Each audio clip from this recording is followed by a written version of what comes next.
ప్రస్తుతం మనం గోపాలకృష్ణ గారు మనతో ఉన్నారు. ఆయనతో మాట్లాడదాం. సార్, అంటే కోట గారితో మీరు రాసిన క్యారెక్టర్ అన్నిటికీ ప్రాణ ప్రతిష్ఠ చేసిన మహానటుడు కదా. సో ఆయనతో ఉన్న ప్రత్యేక అనుబంధం గురించి చెప్పాలంటే ఏం చెప్తారు సార్? అంటే అసలు మామూలు కాదండి ఆయన. వ్యక్తిగా శక్తిగా గొప్పవాడండి ఆయన. అందుకని ఒక ఎక్కడి నుంచి నాలుగో ఇల్లు అండి. కానీ ఏనాడు ఆ ఇంటికి వచ్చి నాకు వేషం రాయమని అడగని మహానుభావుడు కోట శ్రీనివాసరావు గారు. అంటే అడగాల్సిన అవసరం లేని మహానటుడు. మనం రాయకముందే వాళ్ళే అడుగుతారు, డైరెక్టర్లు అడుగుతారు, నిర్మాతలు అడుగుతారు సినిమా రాయండి సార్ అని. అంచేత అంత మహానుభావుడిని ఇవాళ పరిశ్రమ కూలిపోయింది. మీరు అంటే పెద్ద పెద్ద హీరోలందరికీ కూడా అలవోకగా డైలాగులు రాసేవాళ్ళు కదా. మరి కోట గారు అంటే కనుక మీకు ప్రత్యేకమైన ఒక ఎక్కువ మా అన్నయ్య బాధ్యత తీసుకునేవాడండి. ఎందుకంటే నేను మామూలుగా సినిమా రాస్తే ఎక్కువ కామెడీ ట్రాక్ని ఆయన భుజాన్ని వేసుకునేవాడు. ఎందుకంటే మొదటి నుంచి కూడా హాస్య రచన అంటే ఒక జంజాల గారి లాగా వెంకటేశ్వర గారికి కూడా చాలా ఇష్టం అండి. ఆయన చేస్తూ ఉండేవాడు. అంటే ఈయన ఒక ఓన్లీ కామెడీయే కదా సార్. అంటే మనం గణేష్లో చేసిన విలన్ పాత్ర ఇప్పుడు మర్చిపోలేము. మరి అలాంటి ఒక నాయకుడు వేయలేదు తప్ప ఆయన ప్రతి నాయకుడు వేశాడు, సహాయ పాత్ర వేశాడు, కామెడీలు వేశాడు, ఎన్నో అద్భుతమైన పాత్రలు నటించాడు. ఆయన ఆత్మకు శాంతి కలగాలని కోరుకుంటున్నాను. చూస్తున్నాం మనం ప్రతి ఒక్క ప్రముఖులు కూడా వచ్చి కోటా శ్రీనివాసరావు గారి ఆత్మకి శాంతి చేకూరాలని చెప్పి వెళుతున్నా ఇది చూసాం. ఇప్పుడు మన పరుచూరి వెంకటేశ్వరరావు గారు చెప్పారు, ఒక నాయకుడు అంటే ఒక హీరో పాత్ర తప్ప ఇంకా ఆయన చెయ్యని పాత్ర అంటూ లేదు ఇండస్ట్రీలో.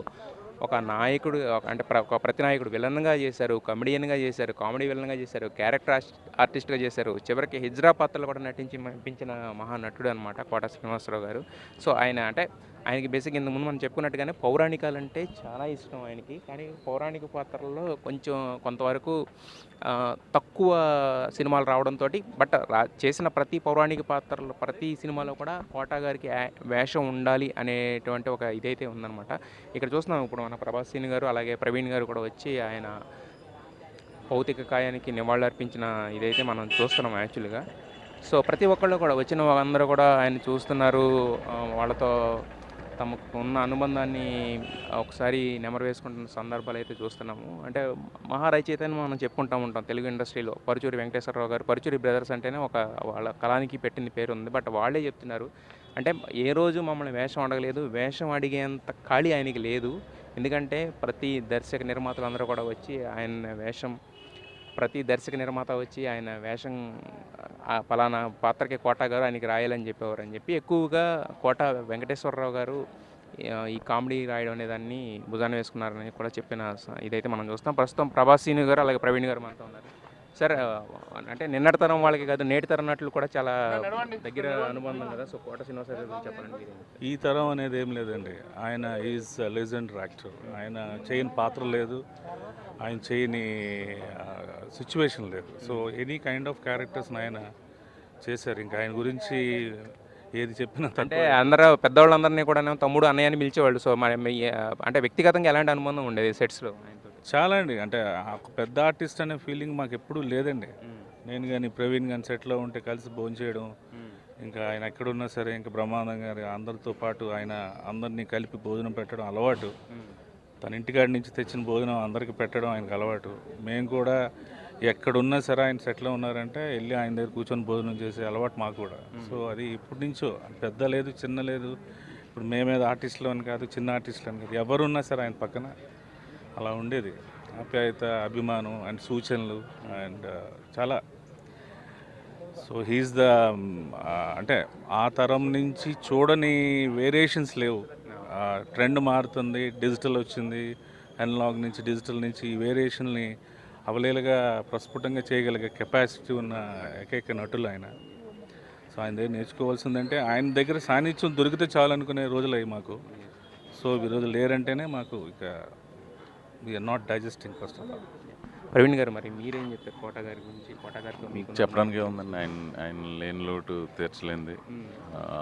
ఆయనతోటి 2-3 సినిమాల్లో నటించిన జ్ఞాపకాలు ఉన్నాయి.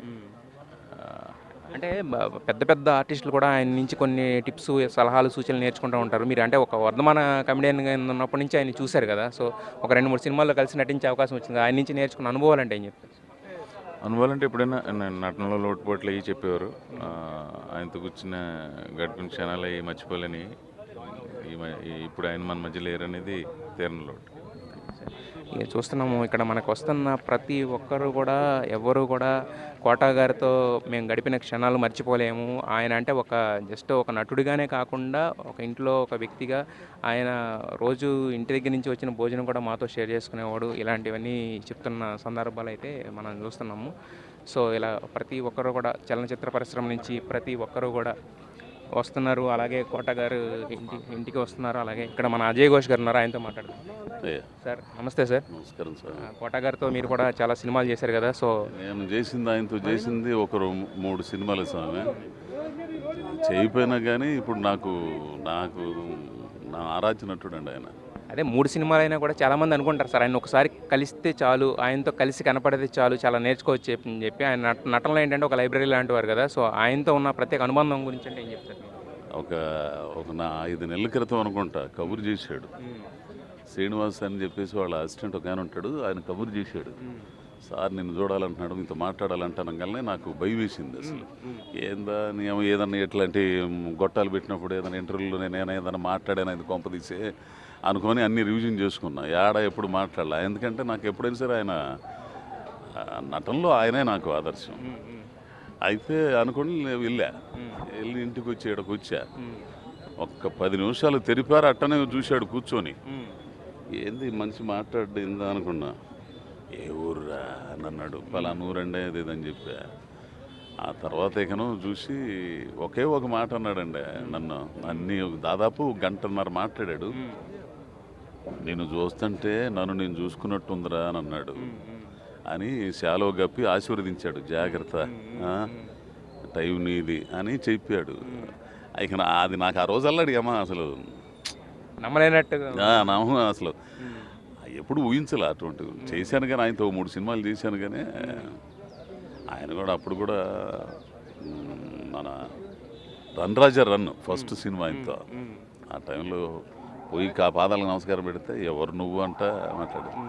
సరే భౌతికంగా అందరు దూరం అయిపోవాలి కానీ ఆయన గ్రేట్ అంతే. అంటే సెట్స్లో ఆయన నుంచి నటన పరంగా మీ నటన మీరు చేసేస్తారు. అజయ్ ఘోష్ గారు వస్తున్నారంటే న్యాచురల్ యాక్టింగ్కి. ఆయన నుంచి నటనలో నేర్చుకున్న మెలకువలు ఏమైనా ఉన్నాయా? వ్యక్తిగతంగా ఇంకేమైనా ఆయనతో అనుభవం? వ్యక్తిగతంగా నాకు అనుభవం లేవు కానీ నటుడుగానే ఆయనతో ఆయన డిక్షన్ కానీ ఆయన వ్యవహారం కానీ ఆ పాత్రని ఇది చేసుకోవటం కానీ ఆయనతో చూస్తున్నాం. ఇక్కడ ప్రతి ఒక్కరూ కూడా వస్తున్నారు మన దగ్గరికి, ప్రతి ఒక్కరూ వస్తున్నారు. అలాగే ప్రతి ఒక్కరూ కూడా ఏంటంటే ఆయనతో తమకున్న అనుభవాన్ని గుర్తు చేసుకుంటున్నారు. ఇంతకుముందు మనం చెప్పుకున్నట్టుగానే ఎప్పుడు ఈ మధ్య బాగా అంటే 2023 తర్వాత అప్పటి వరకు కంటిన్యూగా సినిమాలు చేసి ప్రతిరోజు కొన్ని 10ల సంఖ్యలో ఆర్టిస్టుల మధ్య ఉంటూ వందల మంది టెక్నీషియన్స్ మధ్య సినిమాలు చేసిన ఆయన తర్వాత కొంచెం లోన్లీగా ఫీల్ అయిన సందర్భాలు అయితే మనం చూస్తూ ఉన్నాము. సో అందుకని ఏంటంటే అంటే ఆయనకి నచ్చిన వాళ్ళని, అలాగే కొంచెం సాన్నిహిత్యం ఉన్న వాళ్ళందరినీ పిలిపించుకుని వాళ్ళతో గంటల తరబడి మాట్లాడడం కానీ, లేదంటే పలకరించడానికి ఎవరన్నా వచ్చినా కూడా వాళ్ళతో మాట్లాడడం కానీ, ఇలాంటి సీన్స్ అనేవి ఎప్పుడూ రెగ్యులర్గా ఉండే అనమాట. సో యాక్చువల్గా ఇంతకుముందు కూడా లాస్ట్ ఇంటర్వ్యూ ఆల్మోస్ట్ ఆయన ఇంటర్వ్యూకి ఇవ్వడమే జరిగింది. ప్రస్తుతం తమ్మారెడ్డి భరద్వాజ్ గారు మనతో ఉన్నారు. సార్ తమ్మారెడ్డి భరద్వాజ్ గారు ఉన్నారు, ఆయనతో మన అనుబంధం గురించి ఒకసారి. సార్ కోట గారితో మీ అనుబంధం గురించి చెప్పాను కదమ్మా. అక్కడ కోట గారు 40 ఏళ్ళ అనుబంధం నాకు ఆయనకి. చాలా సినిమాలు చేసాం, కలిసి పని చేసాం. మంచి మిత్రుడు. ఇండస్ట్రీయే కాదు, సినిమా అంటే ప్యాషన్ ఆయనకి. సినిమానే ఆయన జీవితం. సినిమా కోసమే బతికాడు ఆయన ఉన్నంతకాలం.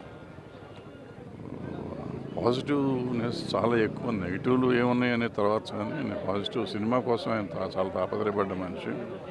ఇవాళ ఇండస్ట్రీ ఇక్కడ ఉందంటే ఆయన కంట్రిబ్యూషన్ ఉంది. ఆయన హంగర్ స్ట్రైక్ చేసి ఆ రోజు ఇవాళ ఇండస్ట్రీని ఇక్కడ తీసుకొస్తానికి చేసిన దాంట్లో ఆయన ఒకటి. అదే నిర్మాతలు కూడా చాలా అందుబాటులో ఉంటారు. అంటే క్యారెక్టర్ నచ్చితే కనుక మిగతా పెద్ద పట్టించుకునే వాళ్ళు కాదంటారు కదా. ఒక నిర్మాతగా ఏం చెప్తారు సార్? ఆయన నిర్మాతల మనిషి, ఆయన నిర్మాత దర్శకుడు మనిషి. సినిమా క్యారెక్టర్ కోసం ఎంతైనా చేసేవాడు. ఆయన కంట్రిబ్యూషన్ ఉండేది. క్యారెక్టర్ గెటప్ దగ్గర నుంచి, డైలాగ్ మాడ్యులేషన్ దగ్గర నుంచి, మేనరిజమ్స్ దగ్గర నుంచి ప్రతిదీ ఆయన క్యారెక్టర్స్లో ఆయన నచ్చిన సినిమాలన్నిటికీ ఉండేది. నాకు అలజడి సినిమాలో ఉంటుంది ప్లీజ్ అంటాడు ఆయన. ఆ ప్లీజ్ దగ్గర ఆ సినిమాలో 400-500 సార్లు ఆయన ఉంటాడు. 400-500 సార్లు 400-500 మాడ్యులేషన్స్లో ఇచ్చాడు. చాలా ప్రయత్నం చేస్తున్నాడు. సో ఈజ్ సంపూర్ణ నటుడు ఆయన. చూస్తున్నాము ప్రతి ఒక్కళ్ళు కూడా ఆయన గురించి చెప్తున్నారు. అంటే ఒక సంపూర్ణ నటుడిని మనం ఈరోజు ఇండస్ట్రీ కోల్పోయింది. అంటే కేవలం తెలుగులోనే కాదు, తెలుగు, తమిళ, కన్నడ, హిందీ అంటే ప్రతి ఒక్క లాంగ్వేజ్లో కూడా వచ్చిన ప్రతి ఒక్క క్యారెక్టర్కి కూడా ఆయన ఎంత ఇవ్వగలరో 100% ఇచ్చిన నటుడు అని చెప్పుకోవచ్చు అనమాట.